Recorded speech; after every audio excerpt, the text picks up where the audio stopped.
എല്ലാ ആളുകളും പറയുന്ന ഒരു കാര്യമാണ് വരുമാന തടസ്സം മാറാൻ, അതുപോലെ സമാധാനം കിട്ടാൻ വേണ്ടി എന്തെങ്കിലും ദിക്ർ ചൊല്ലാനുണ്ടോ, അല്ലെങ്കിൽ എന്താണ് അതിന് ഉള്ള മാർഗമെന്ന് പല ആളുകളും ചോദിക്കാറുണ്ട്. എന്നാൽ പ്രിയപ്പെട്ടവരെ, നമ്മുടെ സമ്പത്ത്, അതുപോലെ നമ്മളെ ശമ്പള തടസ്സമുണ്ടാകും. ചില ആളുകൾക്ക് പണിയെടുത്ത കാശ് കിട്ടാതിരിക്കും. അങ്ങനെ ഒരുപാട് വരുമാന തടസ്സങ്ങളുണ്ടാകും. അത് മാറാൻ വേണ്ടിയിട്ട് ഒരു മാർഗമാണെന്ന് നമ്മൾ പറയുന്നത്. അത് മനസ്സിലായ ആളുകൾ വീഡിയോൻ്റെ താഴെ അൽഹംദുലില്ലാഹ് എന്ന് കമൻറ്റ് ചെയ്യണമെന്ന് പ്രത്യേകം അറിയിക്കുകയാണ്. പരിശുദ്ധമായ ഖുർആനിലെ സൂറത്തുൽ ദുഹ 11 ദിവസം എല്ലാ നമസ്കാര ശേഷവും 17 പ്രാവശ്യം പാരായണം ചെയ്തു കഴിഞ്ഞാൽ അവരുടെ വരുമാന തടസ്സങ്ങൾ മാറുകയും അവർക്ക് സമാധാനം ലഭിക്കുമെന്നും മഹാന്മാരായ പണ്ഡിതന്മാർ പഠിപ്പിക്കുകയാണ്.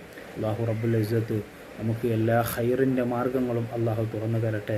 എല്ലാവിധ തടസ്സങ്ങളും അല്ലാഹു മാറ്റി തരട്ടെ. സന്തോഷം